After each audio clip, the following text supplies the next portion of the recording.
Hey guys, coming up on today's episode, we kick things off talking New Year's Eve plans. Then we get honest about what we actually nailed in 2025 and what we flat out missed. We dig into why Canada is heading toward a financial reckoning that most people don't want to talk about. We unpack why real businesses focus on value over profit and why that matters more in tough times.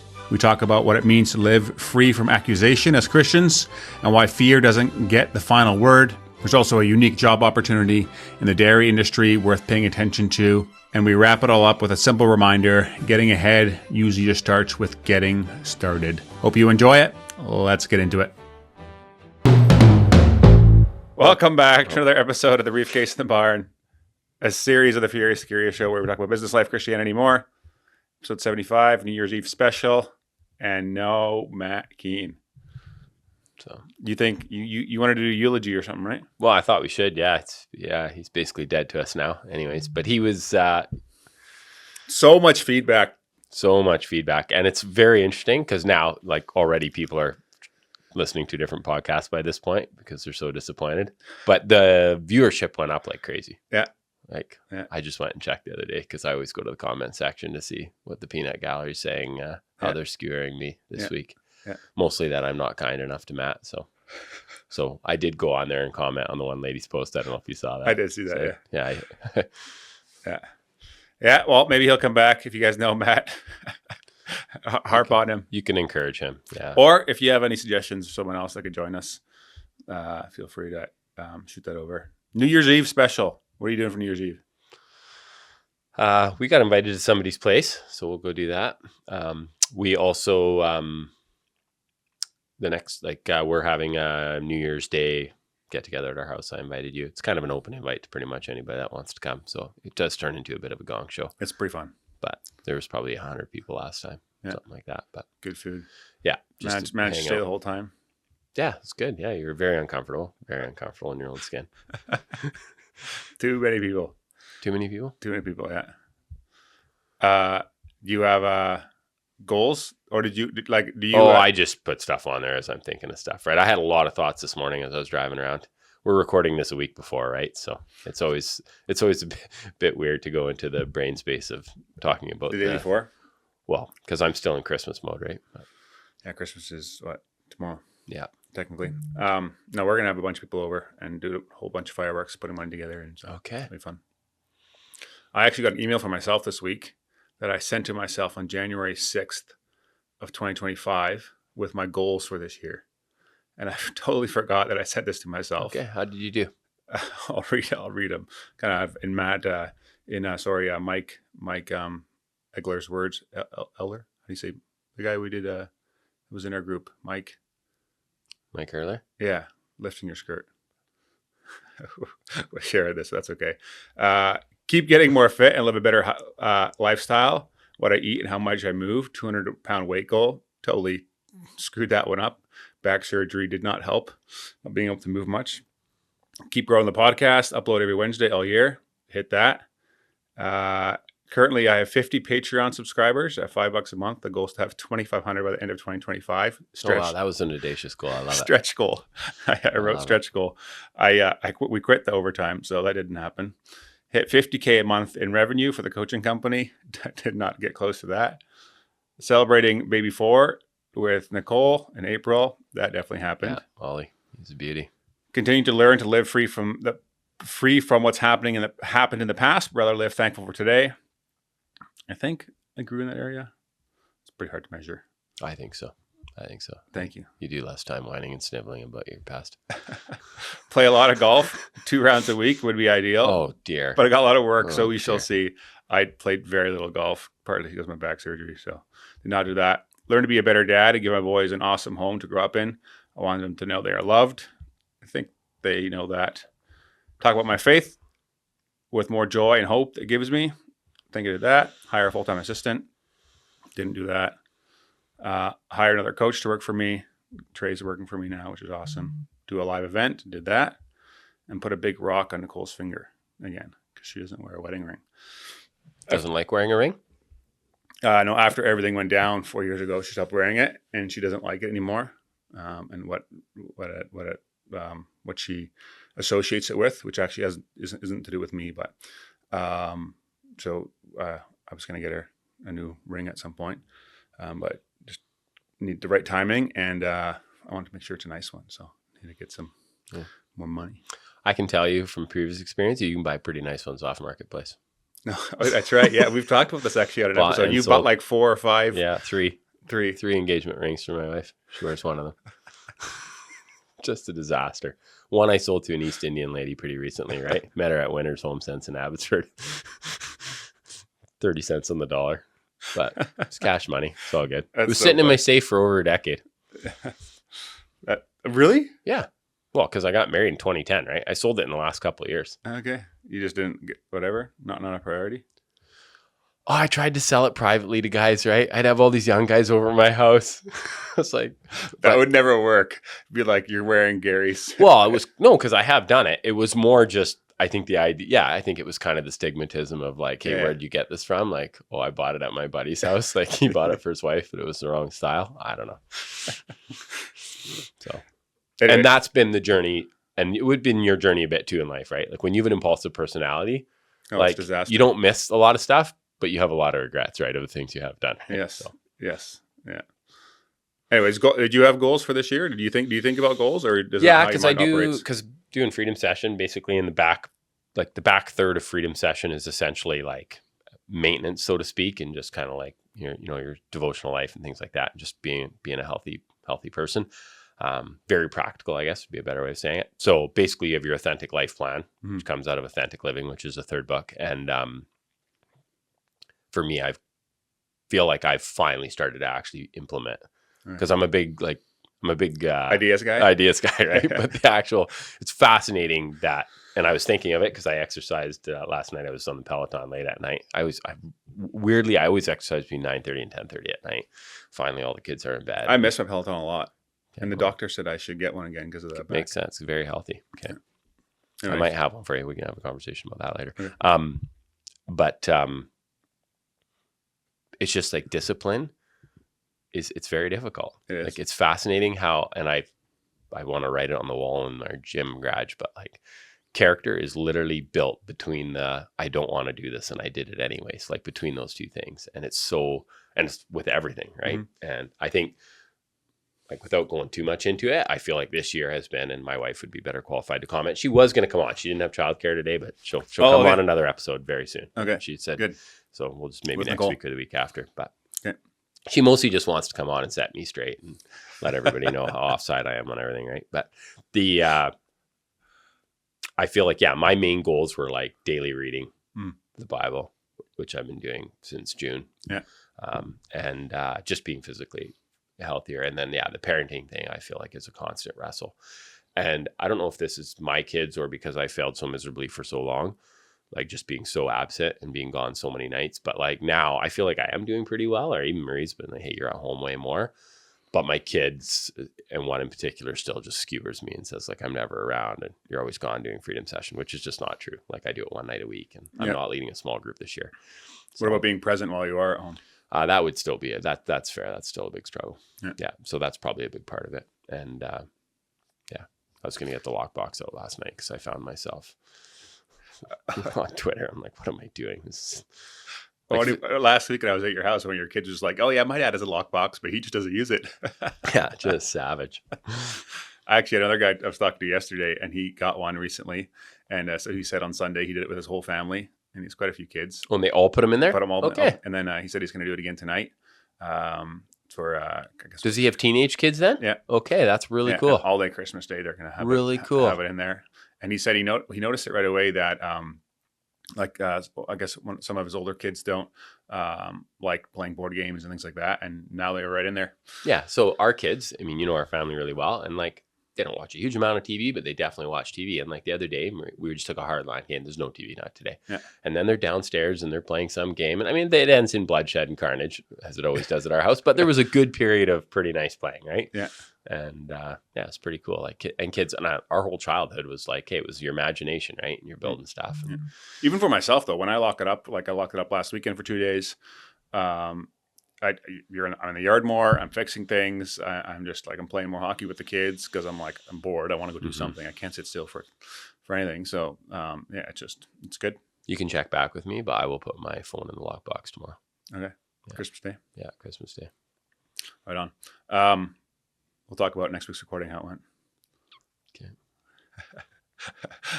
Public humiliation. Yeah. What about goals for next year? Do you think about that for the business or personally? Yeah, definitely business for sure. Like I'm working very actively on our auto repair shop, hiring people, making big changes there. So that's exciting. Great group there. And same with the tractor side, right? Just turning it into a viable, long-term, sustainable business, it's a grind, right? And hiring people. Like I just think I was in a period of time in 2018, 19, I remember, where I just had way more like available time to be doing things that I should be doing and just working on businesses, where now it's been very much, hey, hop in the truck. Like this week too, I was down in the US picking up cows and all the, just driving out here, delivering cows. Like it's not that those are bad things, but when you're in my brain space where the things that are going on are happening, I shouldn't be doing that, right? Or it should be. Do you like doing it? Is that why you do it? Or? No, I actually hate doing it. Okay. If I had to say my least favorite thing, ironically, is probably hauling cows. I love buying cows. I love picking out cows. But you do it a lot. Yeah, I know.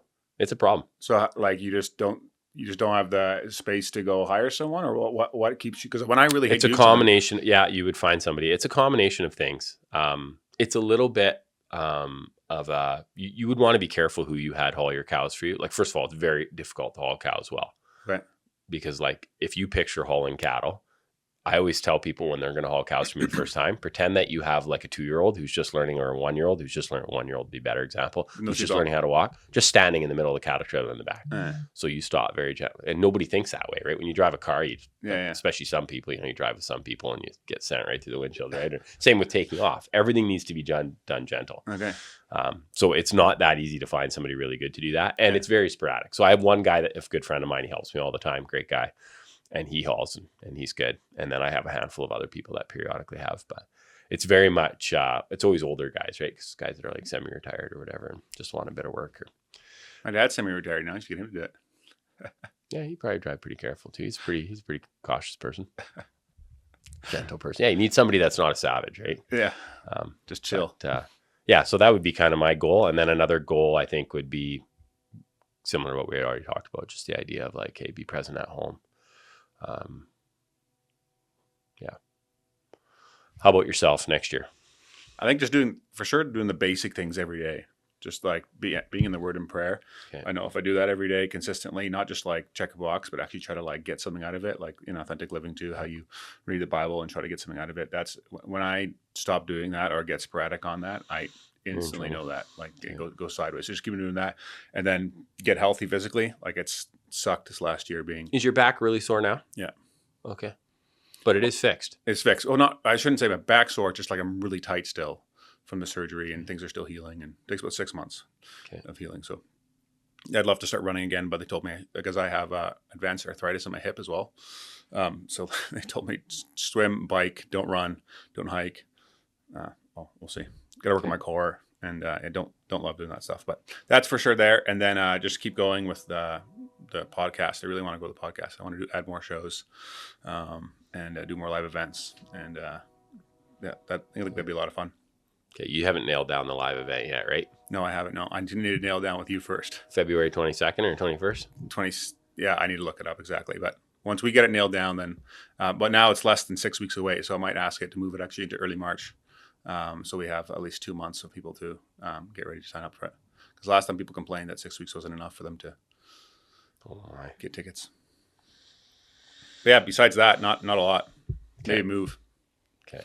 Like away to a different area? Or? Yeah. Get my sale of my MDT shares finalized. That'd be sweet. Okay.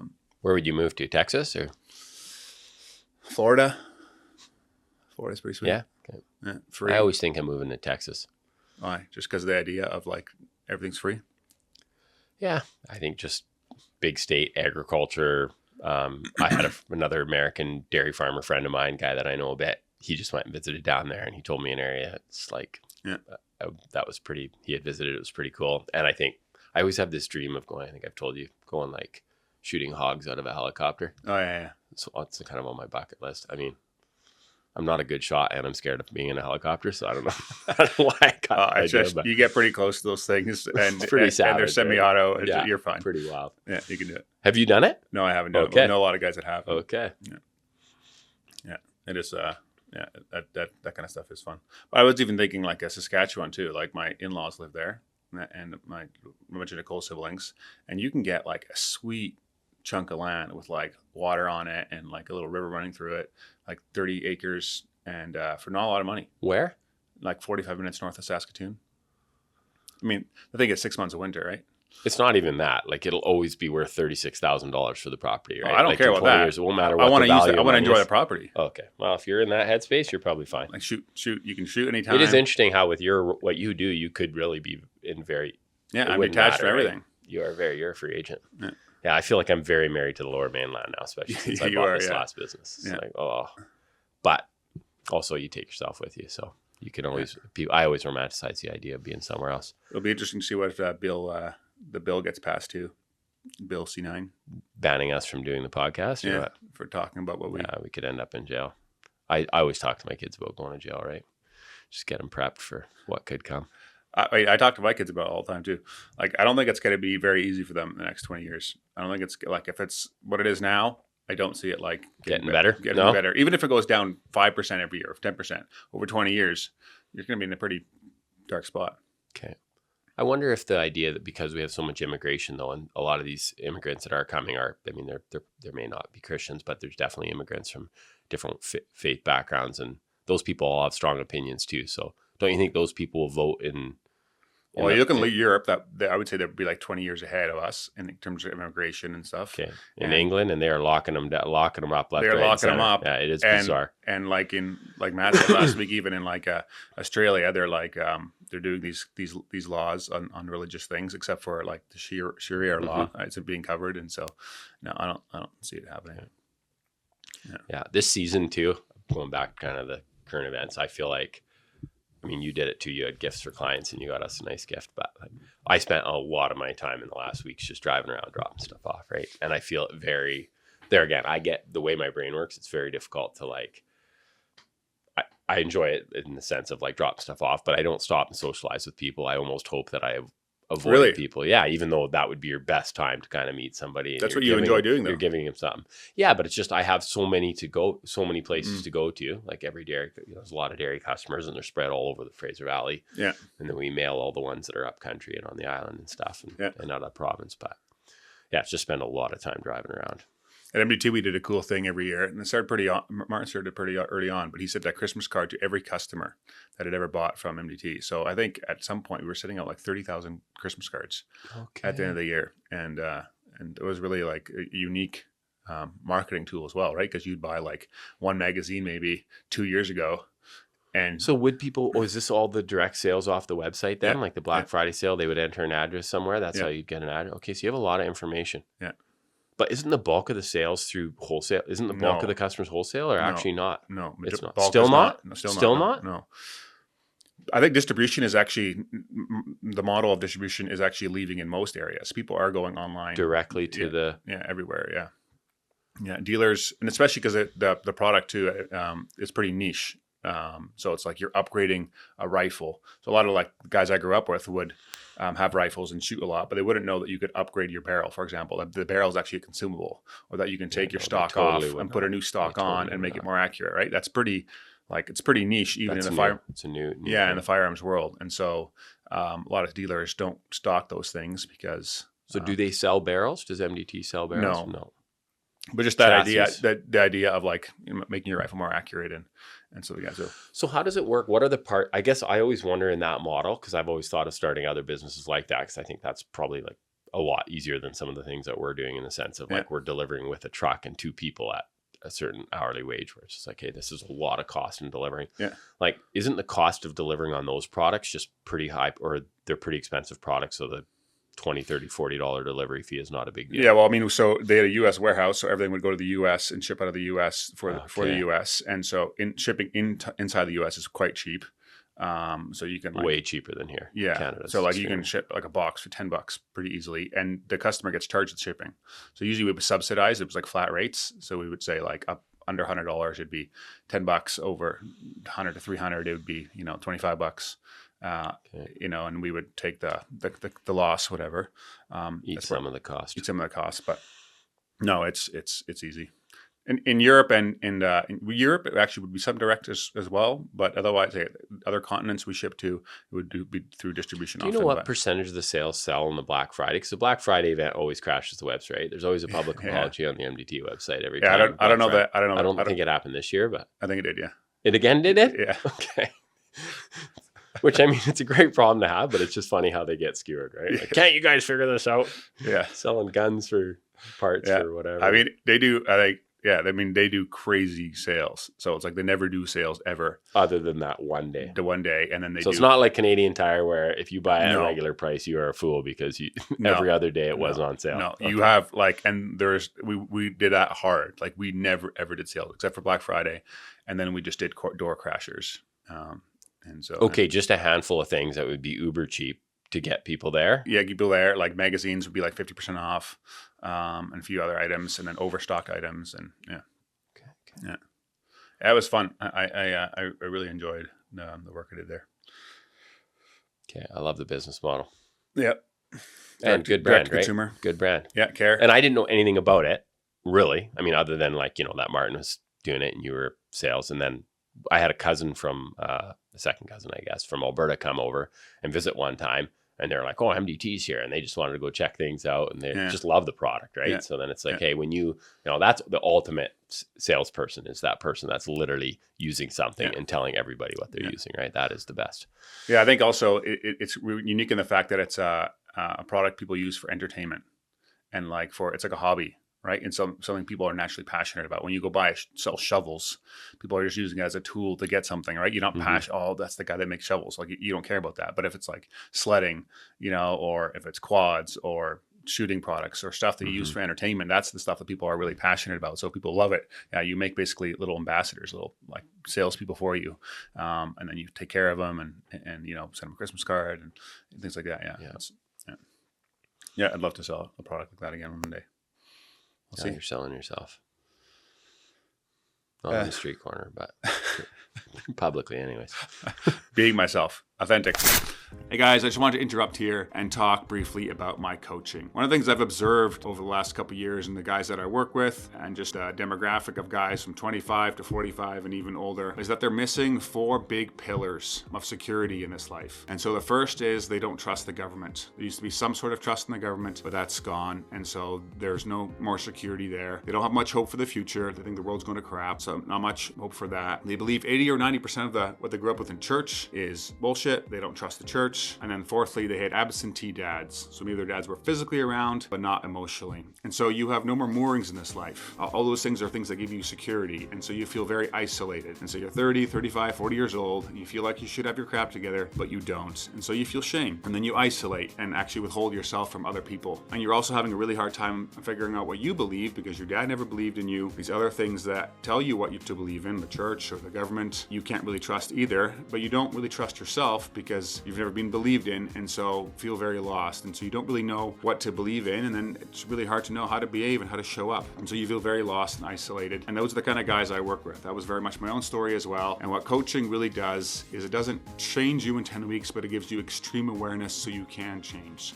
So you do know what's going on and understand where the feelings of emptiness come from, where the feelings of lack of security come from, and how that affects you in your work, how that affects you in your home. And once you deal with those things, there's just massive implications for it in a positive way, where you live with so much more peace and intention and know where you're going and why you're doing it. And if any of that resonates with you and you feel like that's kind of where you're at, I would love the chance to be able to work with you. I'm very good at the coaching I do. You can see that on my website, the testimonials of the guys I've worked with, how effective it is, and your life will be much better for it as well. And so if that's you, please do reach out to me. You can hit me on my socials, or you can reach out to me through my email as well, kyle@furiouscurious.co. On my website, you can just book a discovery call and see what it's all about. And yeah, we can go from there. So anyways, with that, let's head back to the show.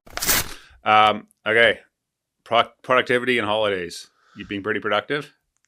No. And I mean, if you look at people's business hours, man, and how people shut down, and I find this even like selling hay and trucking companies, just in general. Yeah. like we have a huge productivity crisis in our country, Yeah. in Canada. Like we really do, even compared to the US.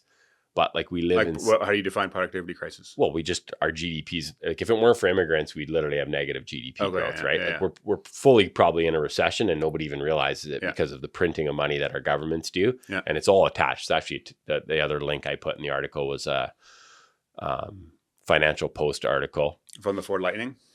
Oh, that's a separate thing. Oh, okay. The Financial Post article was on, it was a guy that was a former, I think he was in the Conservative Party. This is back in the late 80s, early 90s, back in the Jean Chrétien days. And title is on a Financial Post. We're heading to a 1990s style financial reckoning. Yeah. As a share of GDP, our gross government debt is much higher than it was at the start of that decade's financial crisis. We need to act now. Yeah. Yeah, and that's a great article. That's worth reading for anyone of a younger generation, like people that are in their 50s, 60s, and 70s that are, financially astute would already feel that way. Yeah. But I think that we as young people, and younger than us even probably, because I'm probably still was pretty heavily influenced by my parents in the 90s. Like I distinctly remember, being taught about, how Paul Martin was a liberal, spending too much money? Well, no, he was a finance minister and he was conservative, and it was shocking, and it was, but it had to happen, and they did the hard thing back then, right? And they would have stayed in power even longer if it weren't for the sponsorship scandal. It's like, there again, that's just interesting political history in Canada. But it's just fascinating how today nobody is that worked up about the debt that we have. When you listen to municipal politicians today, they literally sing that their bragging rights on spending is that we didn't have as big of a tax increase as another municipality. Like that's a crappy way to market yourself. Like how about, and I think actually maybe the city of Vancouver tried to do it this year. I don't know how it's going to work, but they said, hey, we're not doing any tax increase, but they've been jacking taxes for years and years. Like, and the problem is with raises, this is the same thing with raises when you're employer with employees. When it's percentage based, it doesn't become exponential, but the growth becomes really large because now it's growth on growth, right? And people just don't think of that. And I think the debt load that we're carrying as a country, like at some point, it needs to become like a major, major voting issue of like, hey, we are going to have austerity. And I'm just surprised. You just never see it. You hear people talk about affordability, about crime, but it all comes down to the idea of, hey, why is everything so expensive? Because we have so much prolific government spending and taxes are so high. And the taxes are high because people keep getting raises and we hire more people. And there's never the hard conversation of, hey, we just don't have the money, right? So eventually it'll crash, right? I mean, it's got to. Something's got to. It's more likely. No, it's more likely, and that's why if you look at the market we're in right now, it's fascinating that the stock market is insanely high. It's the highest valuations ever. Yeah. And gold and silver are literally in the last day in here before Christmas, they've been the highest they've ever been in history. And why is that? Because people have this underlying sense. There's people that have financial acumen are basically like, I don't trust what something's not right here. Like the amount of money, and it's really weird because you have this dichotomy now in our society where like people are struggling, and we see it. Like I'm on the school board of school, and you it's everywhere. It's everywhere. Like there's a lot of people are really, really struggling, and the gap between the have-nots. Like I see it in real estate where there's places still sell for a fortune, expensive places, but your average condo now in Chilliwack and where we live, it is hard to sell stuff, and there's more and more foreclosures. Like they're starting to come now. I checked last night online. Like the foreclosures are on the detached market was double the number from the last time I checked. So it's definitely increasing. And you're starting to see more regular banks. It used to just be like private lenders that were foreclosing. But so yeah, we're entering this tough time, and you just see like people don't realize what the medicine is going to be really, really painful, and nobody wants to admit that, and politicians never do. So I think what is it? So I think what's eventually going to happen is that they'll just keep spending more and more, and there will be some type of big shift. Like fiat currencies. I mean, the article talks about literally like about our dollar basically being worthless. Like just the idea of like, hey, nobody will buy our debt, right? Yeah. They will no longer have faith in the Canadian government's ability to pay their debts, right? Now, I would say in Canada, we're very protected by resources. So it's a little more complicated, right? In Canada. Yeah. Like you can fall back on that. Yeah. Just send more oil out and gas. But even that's taxed a crazy amount. Like, people don't realize how much of the money that from the oil sands and all the things that the environmentalists don't realize how much of that. But still, there's like even the talk of like stuff. getting more pipelines here. There's no companies that want to come forward and actually do the work and create the pipeline because it costs so much. Because you just to operate in the environment, and even the fact of how people just have veto power and sabotage projects, and Yeah, there's not the full scale support that we really need yet, right? I seen a graph the other day of the stock market and its crash in 2008. And then I seen how high it is now comparatively. Makes and that it's like, 08 look like nothing. look nothing. And it's like 5 times higher now in value. And I'm like, that's not that long ago. That's what, 20 years ago, 18 years ago. And I'm like, this doesn't make sense. Like, where did all that extra wealth come from? Like, just Thin air, yeah. paper money. So if you look at hard assets in ounces of gold or silver, it's way more clarifying. So like if you look at, when people talk about house prices, it's not healthy to look at house prices. It's way more like in dollar value, in our dollar value. It's way better to look at it in ounces of gold. Then you can just see how our dollar's just not worth anything. It's not that houses have actually went up, right? And ironically, on that front, like there's properties now. I listen to Looney Hour pretty faithfully, and they talked about a property in Vancouver, and I see it on even just in our little local market. There's places that are selling back to 2016, 17 prices in some cases. Yeah. Okay.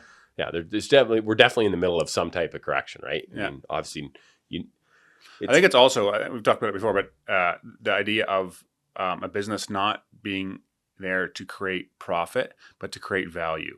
Like every healthy business, I think, should be there. Like I was talking to my coach about it this week about restaurants, how they're always like trying to cheapen everything and like trying to like cut corners and everything and make the portion smaller and, trying to cut corners and everything rather than saying like, how can we make this the best experience possible rather than make the most profit possible? Mm-hmm. And I think it's actually a Christian values thing about, or Judeo-Christian values of, hey, what are you in business for? What is the point of a business? It's not so you can get rich. It's that you can add value to in whatever segment you're working on and still make a profit and make a living. But if you do profit first and not value first, then it's not going to work long term. And I think a lot of people don't think about business that way. They think like, oh, what can I do to make more money, or like, get squeezing. I was always taught that you basically just want to just be answering. You just want to be solving someone's problem. That's right. Right. So if I look at even like our hay sales business, how it kind of started, it was like the idea of people, like they used to pick up hay at some place and then they'd have to get it back to their place and they would put it in their hay loft, like, or picture somebody who's at a stable out in Maple Ridge where there's 40 horses, right? Which is a lot of places that we sell to. And then we would go there and they would literally text us and say, hey, can I get a ton of hay delivered? And they would come back from work and there'd be a ton, 2,000 pounds of hay up in their hay loft, exactly where they wanted it in their little spot. And then they would e-transfer or pay us the money. It was like, hey, so it was just interestingly enough, I feel like our hay sales business is actually way more of a delivery service, like that particular business, than it is an actual hay sales business. It's about the fact that the product is delivered when we say we're going to deliver it. Yeah. And the guys are phenomenal. Like Steve has great culture where they clean up after and same thing. They leave little gifts and they just, it's good brand. Yeah. And it's good quality product. And if there's ever an issue, it's instantly taken care of. Yeah. And that part, I don't think people realize when you talk about like cheaper breakfast, people don't realize there's people that will only shop that way. They just literally go buy the cheapest thing. You don't want those customers anyways. Yeah. Because they'll be the first to leave when someone else sells for $5 less. But if you have a customer that just literally, says, hey, these people always look after me. And I'm hearing that more and more. I was just at a local business here, Shadow Produce, and, a bunch of guys I know, and they're just talking about like why they go where they go. And it always comes down to like, hey, how well are we looked after? It's very interesting. That's right. That's what you're trying to do now too, right? In the mechanic shop, cleaning all the vehicles. Trying. Yeah, we're going to try doing it. You got to hire more people, and it's not going to be implemented overnight, but it's hopefully. I think it will work, right? I just think it's a totally different mindset of how you're looking after your customer. Right? Yeah. So. Oh, I think you also need to be like, especially during COVID and stuff like that, when you could just make money anywhere. Order take. Yeah, basically, you don't have to start caring about those things anymore, right? But once like the times get hard, you need to differentiate yourself from the competition, and then it really matters again. There's incentives that way to add value.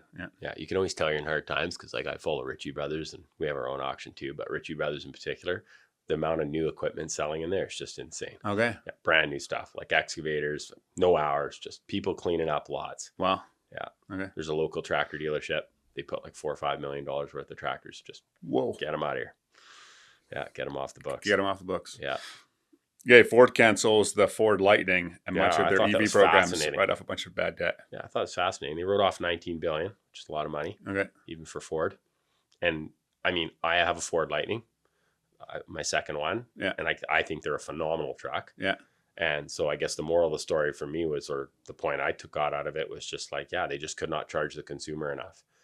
And What I understood is that they just couldn't get the towing thing figured out. Well, no, they can't tow at all. But I mean, no, but I mean, millions of people own pickup trucks that never tow a thing. That's fair, yeah. Right? So, I mean, a lot of people, it's just a convenient grocery getter that's 4-wheel drive that you could drive up somewhere and put something in the back. And or people just even. I mean, there's a lot of them out there. I see a lot of Lightnings out there, and it's pretty. Well, that's why I find it so interesting. But I guess they were just selling them at a loss. So that's the moral of the story, right? Like they just couldn't, and it makes sense because the first one I bought, I won't say how much I paid, but it was almost twice what I paid for the second one. Okay. Yeah. So they started off selling them at money-making prices, and then they just hacked them back to keep moving them. And now they're sitting at dealerships. Now, I think the fear would be, and this would be the fear of people that own them now, so I don't know if it'll crater the value even more, but like, do you really want to be driving around a vehicle where they discontinued the line like after 3 years? Like, I mean, makes them less desirable for sure. Yeah. They're like driving a snowmobile though, right? In the snow. Like they're just a riot because they're all-wheel drive and they're like a tank. They're so heavy, they just plow through. Yeah. I love them. And they're a rocket. Well, you drive an electric vehicle. Yeah. You know that. Your vehicle's like a rocket too. They are fast, yeah. And no one notices too. It's quiet. Well, don't see it coming. Yeah. What else we got? And the governments have all went away. That was actually part from their incentives and and the mandates. Like they were literally going to mandate that by 2030. Like all this, like just ridiculous stuff. I hate polarizing, right? Like things that are just not realistically going to happen, but people start making all kinds of assumptions and changes. It's just not healthy for an economy, right? Yeah. Okay. What else you got? I got one note on a Bible passage I read this week. Okay. Did you have feedback? Did you have feedback from last week's? I saw there was a lot of people watched it because we talked about the Mormons. Did you have anybody message you and set us straight on? No, nothing about the Mormons. I did notice that like our views went to on YouTube only in like 500 views in one day. And then it went to like the next day it was like 30, the next day it was like 10. And so we talked about it last week, but because I think we talked about Bill C-9, I wondered if like it somehow got throttled back. Shadow banned somehow the Canadian government. Or something like that. Because it was weird. I never seen it do that before. So there's definitely stuff happening in the background that I think we're not aware of. No, I was reading, I'm reading the book of Colossians, trying to read it every day. Okay. It's like 5 chapters, doesn't take that long. But I read in the first chapter, verse 21 to 23, stuck out to me, just going into the new year as well, just to not we don't have to fear. So it says, I'm reading that in an NIV translation. Once you were alienated from God and were enemies in your minds because of your evil behavior, but now he has reconciled you by Christ's physical body through death to present you holy in his sight without blemish and free from accusation. I think that piece, free from accusation, is really important because we often accuse ourselves that we're still, not that great. But because of Christ, we're free from that. And so if you continue in your faith, established and firm, and do not move from the hope held out in the gospel, which I think is how we can keep going in this life, no matter what happens this year in 2026 or what happened in a personal life and stuff like that, we can be completely fearless because we have, and I quote, and do not move from the hope in the gospel. This is the gospel that you heard, and that has been proclaimed to every creature under heaven, and of which I, Paul, have become a servant. And just reading it every day and trying to sink in more and stuff like that, I just found it so encouraging that we have that as a Christian. You have that hope. We don't have to fear, no matter what happens. We're gonna be going home to be with Christ on the new heaven and new earth forever soon, and it's awesome. Like it's just so freeing. Like we can just like I genuinely when I think about it or just throughout the day, it just gives me like a pop on my step because I'm just like, it doesn't matter what happens in my personal life or my business and things like that. Like it does. It's hard, but it's not like without hope, right? Like we can still be joyful. Even that's right. Hard things, yeah. It's interesting also just how he communicates that your faith is established and firm and do not move from the hope held out in the gospel. Hope is usually in something that you don't have yet. You're hoping, right? And so we can, especially how we grew up, it was just like, I'm not sure. Unsure. Yeah. And that's second guessing. Yeah. It doesn't have to be that way. Which is interesting because I always feel like it was labeled as, hey, we're being like, and this is just my perspective, but I always feel like it was like this idea of like, hey, because we're so horrible, we're sinful, we second guess ourselves. But really, like, the promises of the gospel are true. We really we're just questioning God when we think that way. Exactly. Yeah. We're questioning the Bible because it's very black and white in the Bible, right? But it's fascinating how we would just grab other verses and other scripture that would just kind of like twist it so you're kind of screwed up in your own head, right? And I mean, that is predominantly the conversations I've had with myself first, and even now, ironically, that's how deeply ingrained it is. But with other people, where it's just like, man, they're just always questioning, right? It's like, no, you're not questioning yourself. Like, you just don't see it clearly, right? Yeah, or just to believe it. Yeah, I mean, I think it's also like this idea that it's like some ethereal idea to hope in, and not something that's like concrete and true. Present, yeah. But like, so like when, for example, when Paul got saved on his way to Damascus, and the light shined in his face, he saw Christ. So he was a Pharisee, so he would have seen Christ when he was still alive and being around. And then he started persecuting the Christians afterwards. And he didn't actually believe that Jesus was actually God, or actually that he actually chose to follow him. But when he seen him in the heaven and the light shone, he understood this is the Christ. This is the Messiah that was promised. And so he actually believed that he was actually God, and that he actually died, and that everything he said must be then be true. And I think that's what we have faith in. We don't have faith in just some feeling or some random idea. It's no, like, do you actually believe that Jesus Christ was God, because he was a real human that walked this earth, and that he actually died, and that he actually rose from the dead, and then there's everything he said is true? And will you follow him then? Will you submit to his ways over our ways? Because we like our ways. We want to do things our way, and we'll continually have to be like, no, just because I want to do that doesn't mean I should do it. I'm doing it the way that Jesus says we should do it, imperfectly, but he forgives us for that, and he's merciful and gracious. And I think, that's how we keep going. That's freedom. Freedom.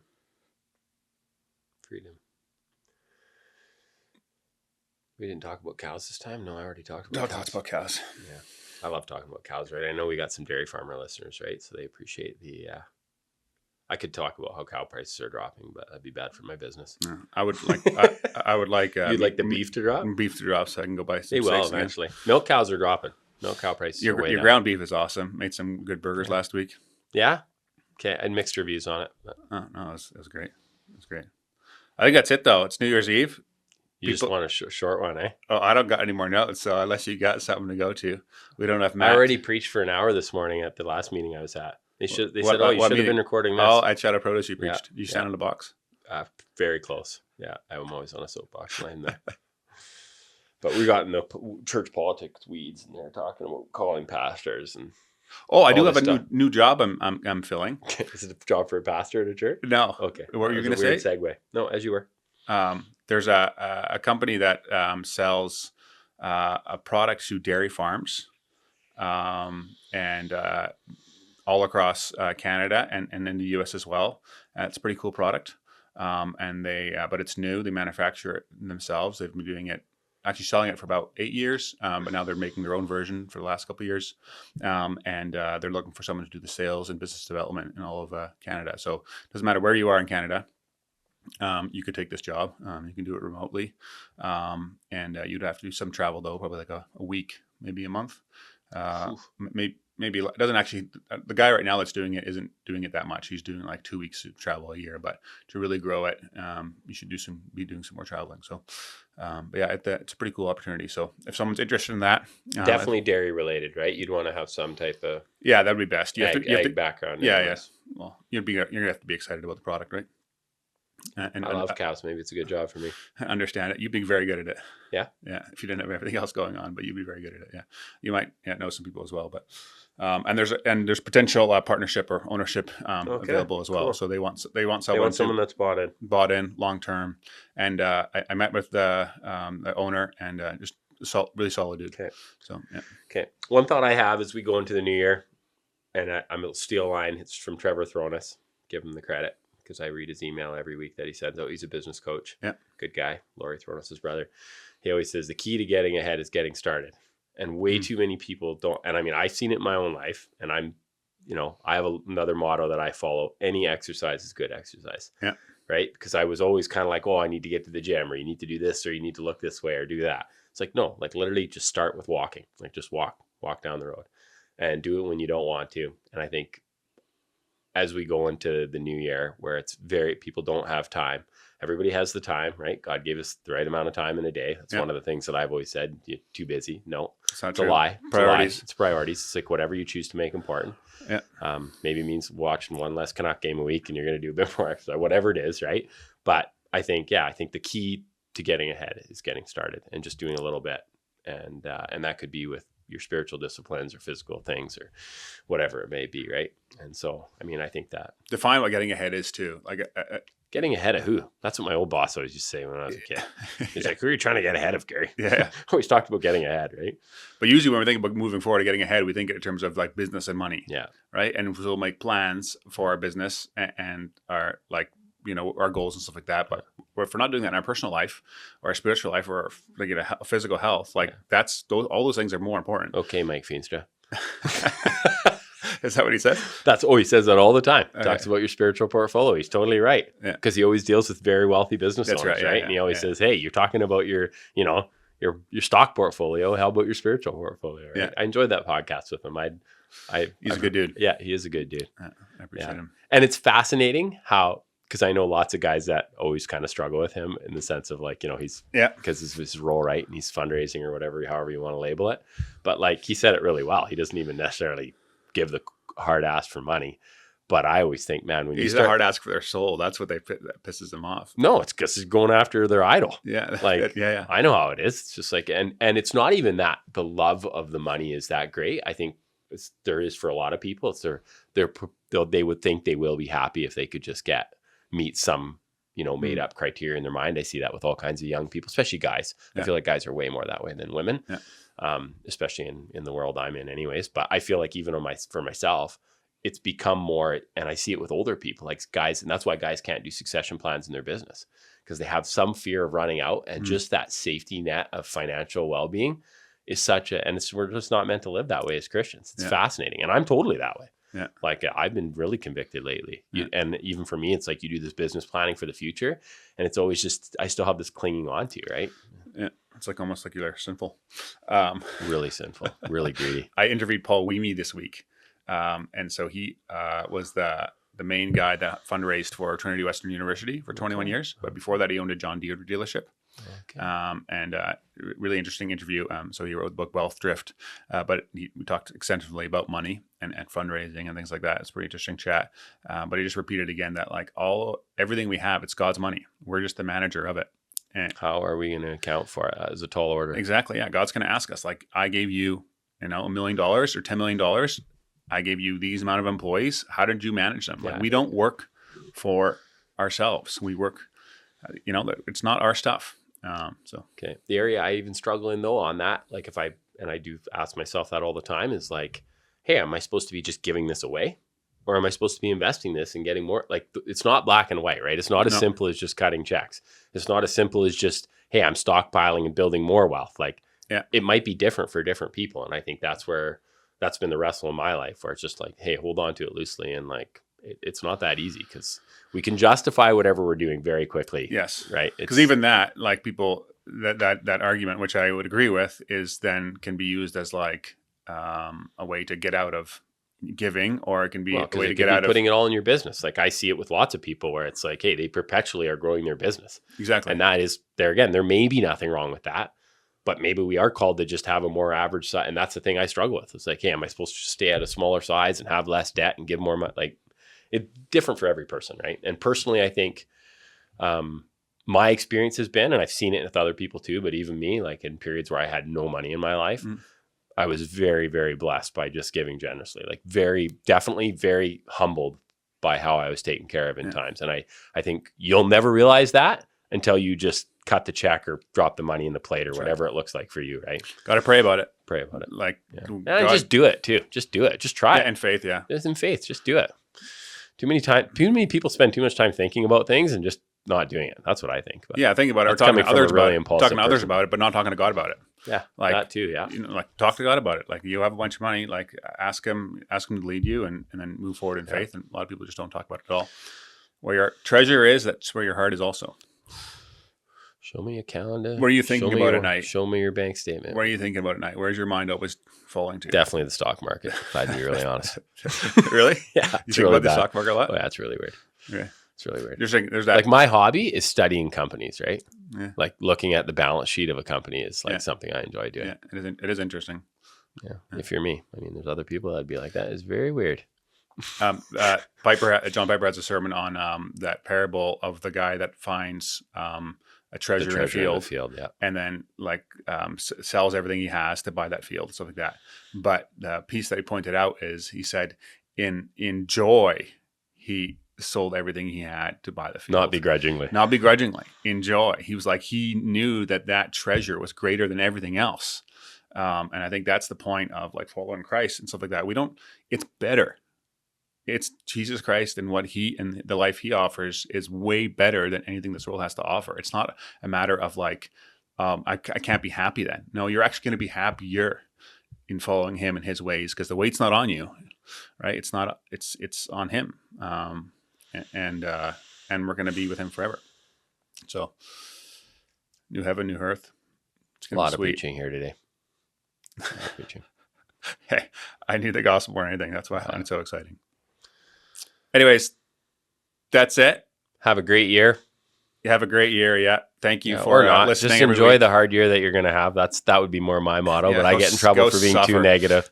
Oh yeah. All the sanctifying happens in the suffering, right? It does not happen in easy days. So yeah. Not when you get a big check. You're like, oh man, I just love Jesus so much more now. No. I can personally, no. Same. No, or anything, not even money, just anything. Anytime things are going really easy, like you can be sure that you're not building character in that. So Happy New Year, guys. Thank you for listening every week. I appreciate it. That's it. That's all.